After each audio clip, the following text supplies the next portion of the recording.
Start your day off right. Pour yourself a delicious cup of blackout coffee. That's it. That's all you have to do to get your day off to a great start. They're a terrific American company, family-owned, premium coffee, fresh roasted, and shipped out within 48 hours of roasting. Go to blackoutcoffee.com, promo code PDB for 20% off your first-time purchase.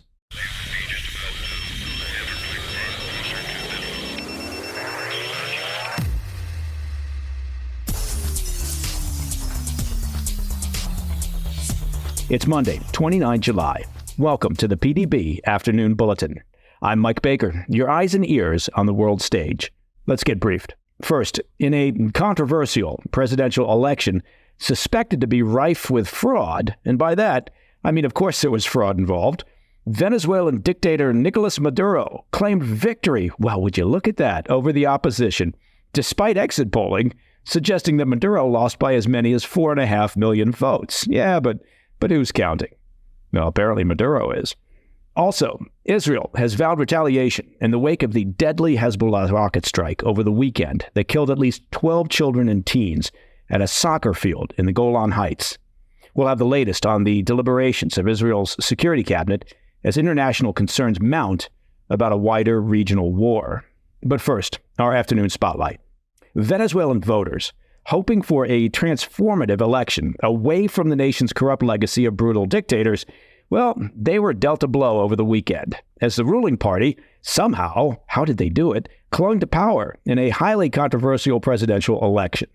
Both Venezuelan strongman Nicolás Maduro and opposition rival Edmundo González claimed victory in the country's presidential election on Monday as foreign officials cast doubt on the government's tally.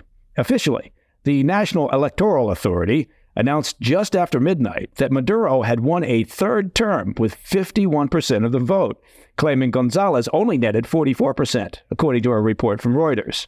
Now, if the results stand, it will extend a quarter century of socialist rule in the oil-rich nation. Maduro was quick to declare victory, laughably claiming that it was a, quote, triumph of the ideals of equality. Actually, that's not true. What he said was, it was a triumph of the ideals of rigging an election. No, wait. It was the first quote that was his.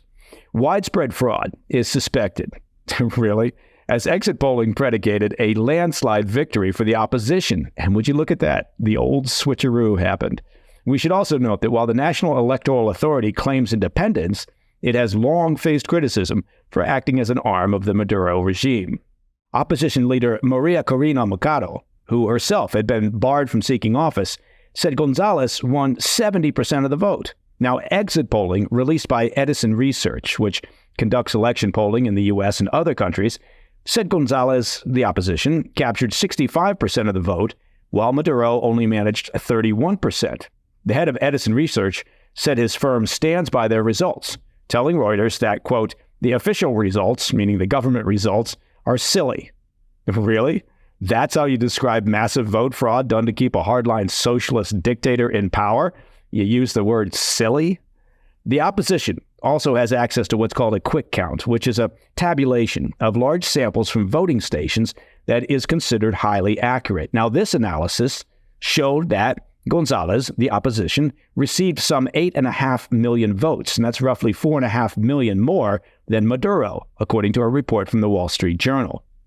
It's also worth remembering that Maduro had trailed González in polls for weeks by as much as 25%. What a magical last-minute turnaround. González defiantly stated, quote, we won't rest until the will of the people of Venezuela is respected. Now, it's unclear what the path forward is for the opposition, which will likely have to rely on the international community. Oh, well, good luck with that. Given the outcome, the U.S. will be unable to resume normal diplomatic relations with Venezuela or fully lift economic sanctions leveled against the Maduro regime for human rights abuses. This will likely prolong the dire economic crisis facing Venezuela, which has caused roughly a third of the population to flee the country in recent years. Despite the outcome, González is urging his supporters not to take to the streets or commit any violent acts. His posture, of course, stands in stark contrast to Maduro, who just last week, facing terrible polling numbers, warned that Venezuela would face a, quote, bloodbath and, quote, civil war if he lost the election. It appears Gonzalez's supporters got the message, as the Associated Press reported Monday that Venezuela's capital of Caracas was eerily calm the day following the election. Well, that could be because Maduro has all the guns. Meanwhile, foreign officials chimed in regarding the widespread allegations of corruption. The results were a particular blow to the Biden administration, which had offered sanctions relief late last year to the Maduro regime in exchange for promises of democratic electoral guarantees. Now, as you might guess, Maduro's promises were largely empty, as he continued to make a concerted effort to steer the election in his favor, whether through bureaucratic manipulations or threats of violence. In recent weeks, his regime had arrested dozens of opposition campaign workers while barring millions of voting-age Venezuelans living abroad from casting a ballot. U.S. Secretary of State Antony Blinken said the White House had, quote, serious concerns, really, that the result announced does not reflect the will or the votes of the Venezuelan people. Oh, well, thanks for that. Look, offering sanctions relief in exchange for being more democratic is apparently sort of the signature move for the Biden administration. I'm looking at you, Tehran. Elsewhere, Argentine President Javier Milei called the election results a fraud. Leaders in Costa Rica and Peru also rejected the results outright, while Brazilian officials said they would not accept a result that they can't independently verify. But it was not all denunciations on the international stage. This will shock you. The usual suspects, including Russia, Cuba, Honduras, Bolivia, and Nicaragua, all praised Maduro's alleged victory. Cuba commended Maduro on defeating the, quote, pro-imperialist opposition, while Russian despot Vladimir Putin said, quote, you are always a welcome guest on Russian soil. That Putin, he's so magnanimous. Of course, in today's world, I guess that dictators need to stick together. All right, coming up after the break, Israel has vowed retaliation in the wake of the deadly Hezbollah rocket strike over the weekend that killed at least 12 children and teens at a soccer field in the Golan Heights. We'll have the latest on the deliberations of Israel's security cabinet when we come back.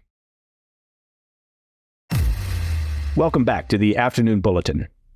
In the wake of a deadly rocket strike on Saturday in the Israeli-occupied Golan Heights town of Majdal Shams, Israel is poised to launch a calculated response against Hezbollah. As the region braces for repercussions, Israeli officials emphasize their intent to punish the terrorist group without igniting a full-scale war in the Middle East. As we discussed on this morning's PDB, a suspected Hezbollah rocket strike on Saturday killed 12 children and teenagers in Israel's Druze community. That's a minority group historically caught in the crossfire of regional conflicts. The incident has led to heightened tensions between Israel and the Iranian-backed Lebanese terror group Hezbollah, which, in an unusual move, denied responsibility for the attack. U.S. Secretary of State Antony Blinken indicated Monday, however, that all evidence points to Hezbollah. Now, of course, that evidence being that it was an Iranian-made rocket fired from Lebanon, home of the Iranian-backed Hezbollah terrorist group, which has routinely been firing rockets into Israel for months now. In some circles, we would call those clues. On Sunday, Prime Minister Netanyahu cut short his trip to the U.S. and returned to Israel to convene the security cabinet. Netanyahu and Defense Minister Yoav Gallant were authorized on late Sunday by the cabinet to determine the timing and nature of the response to the deadly attack. Options under consideration include attacks on Hezbollah's infrastructure and arms depots or targeting its commanders. Now, is it just me? Or does the Iranian regime and the IRGC always seem to get a free pass when it comes to the terrible actions of their proxies in the region? I mean, honestly, look, if the Iranian regime told their proxies, including Hezbollah, that it was somehow a new day and that they now recognized Israel's right to exist, well, we could actually have peace in the Middle East. Of course, I believe the phrase is, hell will freeze over before the genocidal despots running the Iranian regime will reverse course on their stated objective to destroy Israel. Netanyahu vowed that Israel's response would be, quote, harsh, reflecting the gravity of the situation. Israeli Minister of Foreign Affairs, Israel Katz, also warned his country is, quote, approaching the moment of an all-out war against Hezbollah and Lebanon. On Monday, Israeli Defense Forces launched drone strikes on weapons stockpiles and terrorist infrastructure, killing 2 Hezbollah terrorists in southern Lebanon, marking the first fatalities since Saturday's incident. Additionally, Israeli air defenses downed a drone They crossed into western Galilee from Lebanon. In response to the potential for Israeli retaliation, flights at Beirut's International Airport in Lebanon have been canceled or delayed. Now, Iran has condemned Israel's actions. Now, I know, no sense of self-awareness or irony there, warning that any new military operations in Lebanon could lead to broader regional instability and unforeseen consequences. Iranian President-elect Masoud Pezeshkian promised on Monday severe repercussions if Israel moves forward with an operation in Lebanon. Now, the sad irony of Pezeshkian and the Iranian leaders condemning violence and denouncing instability is laughable if it weren't so depressing and moronic. The international community, including the U.S. and the EU, have expressed concerns, of course, over escalation, urging restraint from all parties to avoid further conflict. The White House National Security Council is in discussions with Israeli and Lebanese counterparts to find a diplomatic solution. We should note the situation adds urgency to ongoing ceasefire negotiations between Israel and Hamas in Gaza, with U.S., Egyptian, and Qatari officials meeting in Rome to push for an agreement. As a reminder, Hezbollah has claimed its attacks on Israel are in solidarity with their Palestinian brothers in Gaza, and that they will stop if a ceasefire is reached. The cross-border violence, which has been ongoing since shortly after the 7 October Hamas attacks, has displaced tens of thousands on both sides. Hezbollah has reiterated that it did not fire the rocket that killed the children and teenagers on Saturday, but admitted to a missile strike against a military target in the Golan Heights. So what Hezbollah is saying is that it must have been some other Iranian-funded and resourced terrorist organization operating in southern Lebanon with the ability to launch rockets into Israel. Okay, good to know. And that, my friends, is the PDB Afternoon Bulletin for Monday, 29 July. If you have any questions or comments, please reach out to me at pdb@thefirsttv.com. And as you may have heard from what the HEP kids call, I believe, the word on the street, you can now listen to the show ad-free by becoming a premium member of the President's Daily Brief. It's very simple. Just visit pdbpremium.com. I'm Mike Baker, and I'll be back tomorrow. Until then, stay informed, stay safe, stay cool.